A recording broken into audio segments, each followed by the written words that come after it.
మేషరాశి వారు గ్రహణకాల సమయంలో ఎలాంటి మంత్రాన్ని ఉచ్చరించడం వలన, సాధన చేయడం వలన జాతకంలో ఉండబడిన గ్రహ దోషాలు తొలగించుకొని ఏలనాటి శని ఒకవైపు ప్రారంధ సంచార స్థితిలో ఉన్నప్పుడు ఐశ్వర్యాన్ని ఎలా పొందాలో ఈ వీడియోలో సవివరంగా సంపూర్ణంగా తెలుసుకుందాం.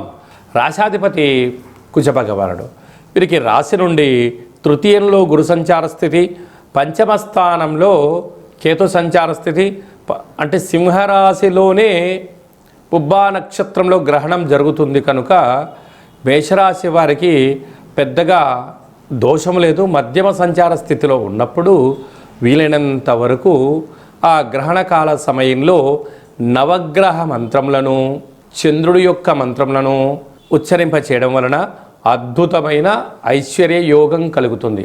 అది ఏ మంత్రాన్ని ఉచ్చరించగలగాలి అన్నట్లయితే ఓం గం గణపతయే నమః, ఓం ఆదిత్యాయ సోమాయ మంగళాయ బుధాయ చ గురు శుక్రశలభ్యచ్చ రాహవే కేతవే నమో నమః అనే మంత్రాన్ని 9 నవగ్రహములకు సంబంధించినటువంటి మూల మంత్రములను, కులదేవతలను, గ్రామదేవతలను ఉచ్చరించడం వలన గ్రహదోషము తొలగి గ్రహ ఐశ్వర్యం పెరిగి వచ్చేటువంటి మళ్ళీ గ్రహం వరకు వీరికి ఆనందకరమైన ఆరోగ్యకరమైన జీవితం పొందుతారు అని చెప్పి గమనించాలి.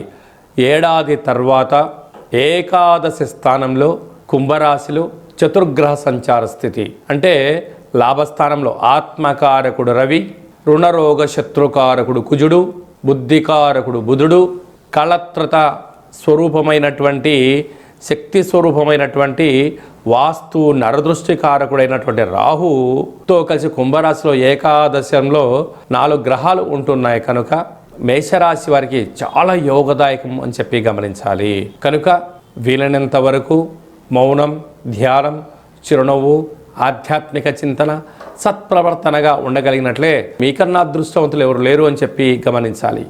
వ్యయంలో శని భగవానుడు అక్కడ శుక్రుడితో కలిపి సంచారం చేయడం వలన నూతన ఆభరణాలు, ఇంటి స్థలాలు, క్రయ విక్రయాలు స్వల్పంగా యోగించడం కలుగుతుంది. కనుక పెట్టుబడులు పెట్టేటప్పుడు 1కి 100 సార్లు ఆలోచించగలగాలి. కనుక మేషరాశి జాతకులు ఒకవైపు ఏలనాటి శని సంచార స్థితిలో ఉండగా ఏకాదశి స్థానంలో చతుర్గ్రహ సంచార స్థితి, ఇందులో గ్రహణకాల సమయంలో ఉండడం వలన గ్రహణ తదనంతరము యథాశక్తిగా బొబ్బర్లను, లేకపోతే పాలను, లేకపోతే బియ్యాన్ని, లేకపోతే స్వయం పాక దానాన్ని బ్రాహ్మణుడికి ఇచ్చి రుద్రాభిషేకం చేసుకోవడం వలన సకల